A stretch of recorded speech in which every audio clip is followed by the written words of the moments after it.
Class 11th Accountancy, Chapter 2nd, Basic Accounting Terms. And our next term is expenses. What are expenses? Expenses is the cost incurred in producing or selling the goods. Producing and selling the goods. Goods को यानी goods क्या होते हैं जिनका हम business करते हैं.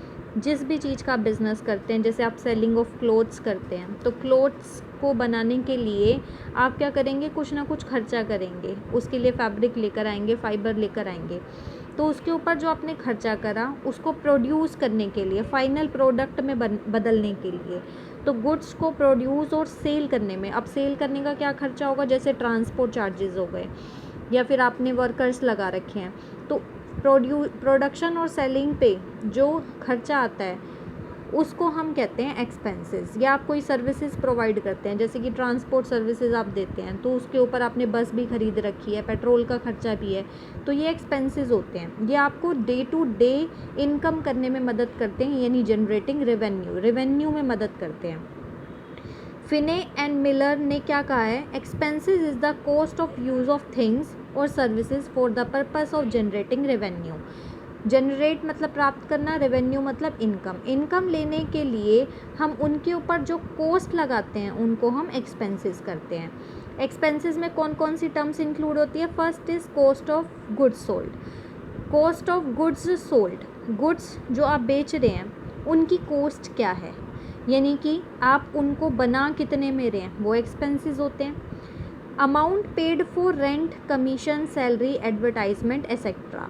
आपने क्या करा, आप अभी आपको बताया था सेल ऑफ गुड्स करना चाहते हैं. अब गुड्स के बारे में लोगों को पता नहीं है, तो आप क्या करवाते हैं, एडवर्टाइजमेंट करवाते हैं.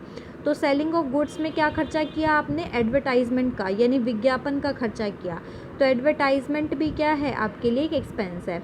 ऐसे ही आप रेंट देते हैं, जहाँ पर आप बिज़नेस कर रहे हैं या गुड्स को रख रहे हैं, आपने किराए के लिए गोडाउन ले रखा है, उसका खर्चा, तो वो भी क्या है, आपके लिए एक्सपेंसेस है. ऐसे ही आप कमीशन देते हैं. कमीशन किसे देते हैं आप, जो सेल करने वाला होता है उसको आप कमीशन देते हैं, क्योंकि सेल करने वाला ये कहता है कि मैं आपकी प्रोडक्शन, मैं आपकी क्या जो भी सेलिंग है उसको बढ़ाने में मदद कर रहा हूँ, तो मुझे कुछ अमाउंट में कमीशन दो. तो कमीशन भी आपके लिए एक्सपेंस है.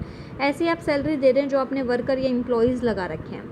Third is decline in the value of an asset caused by the use of such asset for business purpose और depreciation is also an expense. देखो, जो भी आपने एसेट रख रखी है, जैसे कि आपने एक मशीनरी का इस्तेमाल करते हैं गुड्स के प्रोडक्शन के लिए. अब वो मशीनरी जैसे आपने ख़रीदी, वो 5 साल तक आपने एस्टिमेट कर लिया कि वो चलने वाली है, तो 5 ईयर्स तक एस्टिमेट कर लिया. तो 5 ईयर्स के बाद आप देखेंगे कि जो मशीनरी है वो जिस तरीके की थी वो अब कम हो गई है. आप उसको बेचने भी जाएंगे मार्केट में तो वो कबाड़े की या स्क्रैप वैल्यू में जाएगी, बहुत कम उसकी वैल्यू मिलेगी. तो हर ईयर उसकी कॉस्ट क्या होती है, कम होती जाती है. जैसे कि 5 लाख है तो फर्स्ट ईयर हम इसके ऊपर डेप्रीशिएशन लगाते हैं. तो डेप्रीशिएशन क्या होता है, the reduction in the amount of asset. Asset की वैल्यू में जो कमी आ जाती है. कमी क्यों आ जाती है, कोई भी चीज़ देखो यंग नहीं रहती या कोई भी चीज़ न्यू नहीं रहती, उसमें क्या होता है, कुछ ना कुछ कमियां आने लग जाती है टाइम के अकॉर्डिंग. ऐसी मशीनरी है, कोई भी चीज़ है आपकी, तो उसमें क्या होगा, धीरे धीरे क्या आने लग जाएंगी, कमियां आने लग जाएंगी. उसकी जो वैल्यू अभी है वो 1 साल बाद जाकर और कम हो जाएगी. तो जितने से उसमें कमी आती है उसको हम डेप्रिसिएशन कहते हैं. तो डेप्रिसिएशन से क्या होता है, एसेट की वैल्यू में क्या आ जाता है, डिक्रीमेंट आ जाता है. वो भी आपके लिए क्या है, एक्सपेंस है. तो ये आपके हो गए expenses. Second is income. What are income, what are incomes. Incomes क्या है, इनकम क्या होता है, income is different from revenue. Income जो होता है वो रेवेन्यू से अलग होता है. एक टर्म हम यूज़ कर लेते हैं, जैसे रेवेन्यू को इनकम ही मान लेते हैं, लेकिन ये एक्चुअल में इनकम क्या होती है, रेवेन्यू से अलग होती है. ठीक है. अब जब भी हम सेल करते हैं तो हमको रेवेन्यू मिलती है. अभी हमने पढ़ा था, जब हम सेल ऑफ गुड्स करते हैं तो हमको रेवेन्यू मिलती है. ठीक है. The cost of goods sold is called expense. अब हमने पढ़ा कि कॉस्ट ऑफ गुड्स सोल्ड है वो क्या है, एक्सपेंस है. ठीक है. तो सरप्लस जो बनता है, जितने आपने पैसे लगाए, जितना आपको रिसीव हुआ, उससे जो बेनिफिट अराइज हुआ वो आपकी इनकम होती है. यानी कि जितने का आपने उसको बनाया, प्रोडक्शन वैल्यू माइनस में आपने अगर क्या करा, सेल कर दिया, अगर आपकी सेलिंग जो है वो क्या आती है, ग्रेटर आती है, बड़ी आती है, अगर आप उसे बेच ज़्यादा में रहे हैं तो वो आपका क्या होता है, इनकम। तो आप उसे खरीद तो क्या रहे हैं, खरीदा आपने उसको, बनाया कम में और बेचा ज़्यादा में, तो वो होती है income. For example the goods costing 4 lakh are sold for 5 lakh. Goods जिनकी वैल्यू कितने की है, 4 लाख की है, आपने उन्हें 5 लाख में बेचा, तो 1 लाख जो है वो आपका क्या है, इनकम है। तो ये हमारी क्या हो गई, इनकम। एक्सपेंसेस और इनकम। रेवेन्यू क्या होता है, सेल करने पर जो आपको मिला। आप ये नहीं देखते कि प्रॉफिट हुआ या लॉस हुआ, बस आपने सेल करने पर देख लिया कि हाँ हमें ये जो है रिसीव हुआ है। तो यहाँ से हमारा ये पॉइंट क्लियर है। Next term is profit.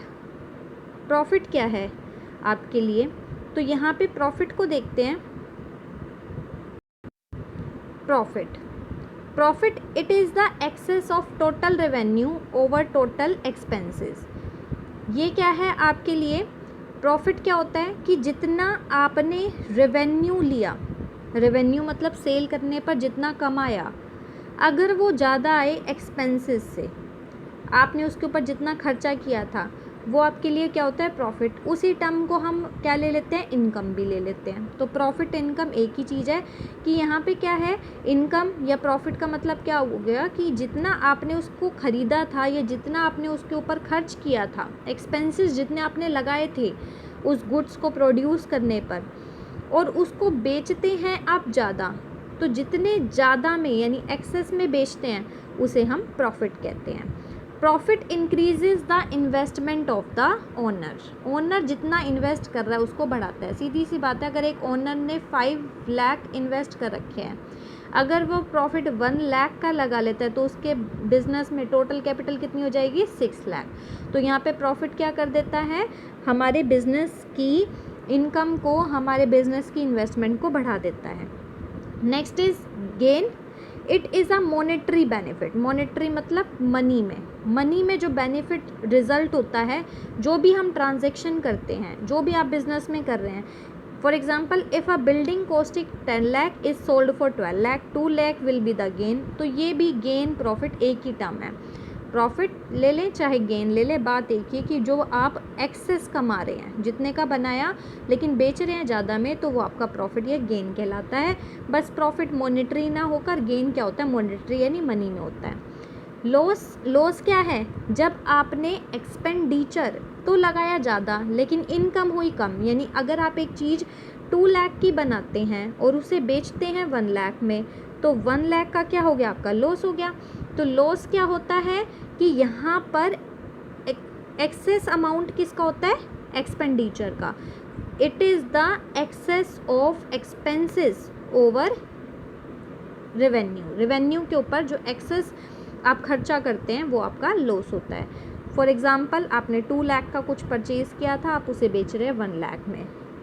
Purchases क्या है, परचेजेस सिंपल क्लियर है कि जो भी आप गुड्स खरीदते हैं बिजनेस के लिए, ठीक है, जिसका आप डील करते हैं, जिसका बिजनेस करते हैं, ठीक है, तो purchase of goods in which the business deal, उस गुड्स का परचेज करना जिसका आप व्यापार करते हैं, जिसका आप बिजनेस करते हैं। यहाँ पे गुड्स का मतलब अभी मैंने बताया ही था, यहाँ पे गुड्स का मतलब है जिनका आप बिजनेस करते हैं। अब गुड्स में भी कैसे होते हैं, आपके फर्स्ट आपका होता है रॉ मटेरियल, कच्चा माल, जिससे आप आगे बनाएंगे। जैसे कि आपको एक पेन बनाना है तो उसके लिए प्लास्टिक क्या है, रॉ मटेरियल है। फिर आपका क्या करेगा, धीरे धीरे इसे आप क्या करेंगे, इसे एक ढक्कन में या फिर उसका बाहर का कवर बनाएंगे, ठीक है। तो ये हो जाएगा वर्क इन प्रोग्रेस की कार्य अभी प्रगति पर है। फिर आपका बन जाएगा फिनिश्ड प्रोडक्ट, सीधा पेन बनकर तैयार हो जाएगा। आप उसमें सब कुछ डाल देंगे, आप उसमें निब भी डाल देंगे, सब कुछ डालकर आप उसे फिनिश्ड गुड्स में बदल देंगे। अब ये फिनिश्ड गुड्स तैयार होता है बेचने के लिए, ठीक है। तो यहाँ पे परचेजेस क्या है कि जो भी चीज़ का आप बिज़नेस करते हैं उसके लिए आप कुछ भी परचेज़ करें, परचेज़ कुछ भी हो सकता है। Purchase can be either cash, on cash और क्रेडिट बेसिस। क्रेडिट बेसिस पे यानी क्रेडिट मतलब होता है उधारी पर, आपने किसी दुकानदार को जाकर कुछ ख़रीद लिया और बाद में उसको कहा कि चलो मैं इसको क्या करूँगा, बाद में पेमेंट कर दूँगा। उसे कहा कि मैं इसका पेमेंट क्या करूँगा, बाद में कर दूँगा। तो ये होता है क्रेडिट परचेजेस। तो it can be either cash purchases और क्रेडिट परचेजेस। आप सीधा कैश में दुकानदार को पेमेंट दे आए, जो भी आपका क्या था जिससे आपने ख़रीदा, ख़रीदने वाले को क्या बोलते हैं, बायर। तो ख़रीदना, जिससे ख़रीदा वो क्या होता है, जिससे ख़रीदा कौन होता है, सेलर होता है ना। तो सेलर से आपने क्या ख़रीदा, कुछ भी सामान ख़रीदा, तो आपने सेलर को क्या करा, कैश दे दिया, तो वो तो कहलाएगा कैश परचेजेस। और आप बाय कर रहे हैं, आप हो बायर। अगर आपने उसको उधारी पर आपने उसको बोला चलो 2 दिन बाद दे दूंगा, तो वो होता है क्रेडिट परचेजेस। तो चाहे आप कैश में परचेज़ करें, चाहे आप क्रेडिट में परचेजेस करें, वो हमारे बिज़नेस में रिकॉर्ड किया जाता है। परचेज़ रिटर्न, कई बार क्या होता है, हम परचेज़ करते हैं अकॉर्डिंग टू आवर नीड्स नहीं होता, हमारी सेटिस्फेक्शन के अकॉर्डिंग नहीं होता, या हमें पसंद नहीं आता, तो हम उसको रिटर्न कर देते हैं। तो जब भी हमें सप्लायर का, जिसने हमें सप्लाई किया, ये जो भी हमारे को सेल करने वाला था, उसका सामान हमें पसंद नहीं है और हम उसको रिटर्न कर देते हैं, तो क्या, when purchase goods are return to the supplier, these are known as purchase return. When the purchase goods are return to the supplier, supplier को वापस कर दे, इसे हम परचेज रिटर्न कहते हैं। इसे रिटर्न आउटवर्ड्स, इसको बहुत ध्यान में रखना, आउट मतलब बाहर जाना। तो बाहर कब आया था, बाहर कब निकल रहा है, जब कभी अंदर आया था, तो कभी अंदर आया था, अब बाहर जा रहा है, तो अंदर आने को क्या बोलते हैं, परचेज, बाहर जाने को आउटवर्ड्स, तो इसे रिटर्न आउटवर्ड्स भी कहते हैं कि बाहर निकल गया। फिर है सेल्स। सेल्स मतलब जिसका भी आप बिजनेस करते हैं। Sales means transfer of ownership. पहले वो गुड्स आपके थे, आपके अधिकार में थे, ओनर आप थे, लेकिन अब आप उसे सेल कर रहे हैं, तो सेल करते ही ओनरशिप जो होती है वो ट्रांसफ़र हो जाती है, किसके पास चली जाती है, बायर के पास, उसे ख़रीदने वाले के पास चली जाती है। तो जब ओनरशिप बायर के पास चली जाए, या आप गुड्स को ट्रांसफ़र कर दें, दूसरे को दे दें और उससे पैसा ले लें या उधारी पर ले लें, तो उसे हम क्या कहते हैं, सेल्स कहते हैं।